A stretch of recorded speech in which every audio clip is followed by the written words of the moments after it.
As Halloween draws nearer, I've pulled from my vault an old animated feature stuffed with a collection of ghouls and monsters. Adapted from the game series of the same name, I introduce to you Darkstalkers. Sweet mother of pearl, no. The Darkstalkers franchise began as a series of fighting games produced by Capcom in the 1990s.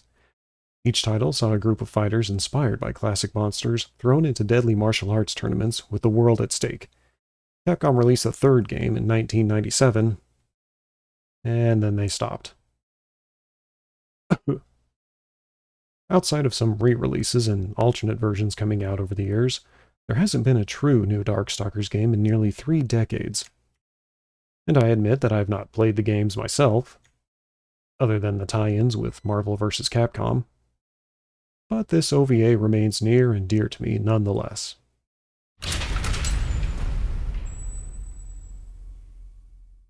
For 100 years, the Earth has been shrouded in darkness. Creatures of the shadows, termed Darkstalkers, prowl the world, and humanity fights a desperate war for survival. But while most Darkstalkers are happy to prey on humans, a rare few are willing to hunt down other monsters to provide humanity some measure of safety. And high above the world, Dmitry Maximov, the vampire who blocked out the sun, and owner of an impressive set of chompers, prepares to invade Makai, the world of demons. Opposing him is Makai's ruler, Morrigan Ainsland the Succubus, and you can look up that term on your own time. But their conflict provokes a legion of destructive machines to begin a worldwide purge, and it even attracts the attention of a conqueror from across the stars. It's not long before all of these elements coalesce into an explosive battle with the world itself on the line. This OVA is very much a product of the 90s, and I mean that in the best way possible. The rock music in the soundtrack, the color scheme that manages to be both dark and vibrant, the cast full of monsters and morally complicated heroes, all of these elements are mixed together and radiate that sense of coolness that's so indicative of the decade. Now, from the start, the greatest challenge for this adaptation was going to be proper balance between the cast. Darkstalkers has a wide assortment of characters, each based on classic monsters like vampires, zombies, or killer robots.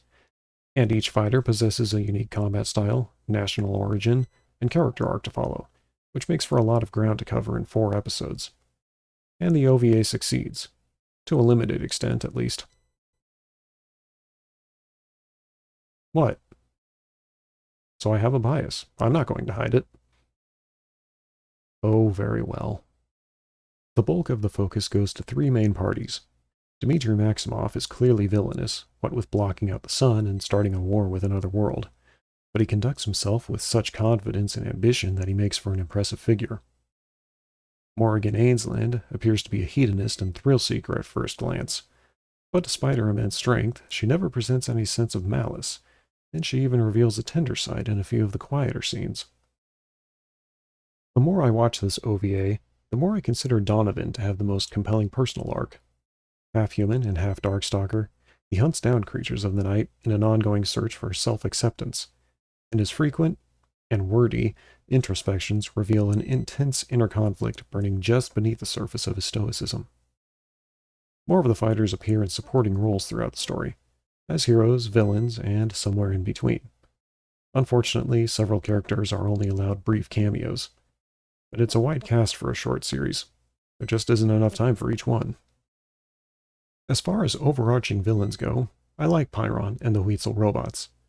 The robots themselves have a unique design, and while they serve as little more than cannon fodder against stronger characters, it's cool to see a fighting style centered around mechanical weapons. They also display a surprising sense of growth, able to alter their directives as new threats appear or change. And Pyron is a suitably menacing figure for this series. His threat is built up over the course of the episodes, and he does not disappoint once he lands on Earth. I'd love to see more villains these days with a grandiose personality and the power to back it up. I have to give the writing team a lot of credit. The story jumps around to cover multiple arcs, both overall and within individual episodes.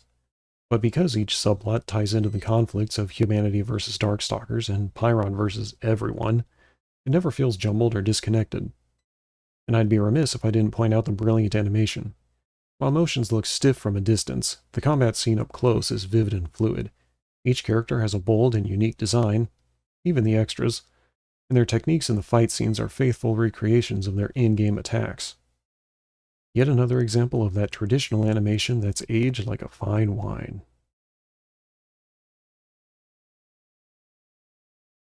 That's a difficult decision to make. While I enjoy both voice tracks, I find that the original Japanese vocals narrowly edge out the English dub.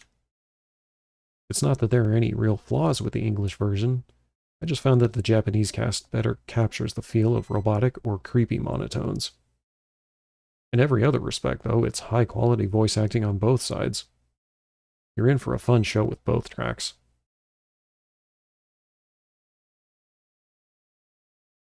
The Darkstalkers OVA has been released on VHS and DVD, and while those have gone out of print, they're not that hard to find.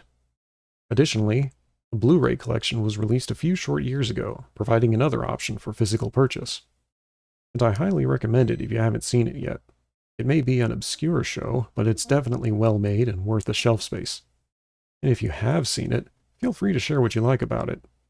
It's a gamble, but a clear show of interest may be the catalyst for Capcom to revive the franchise. After all, we can hope, can't we?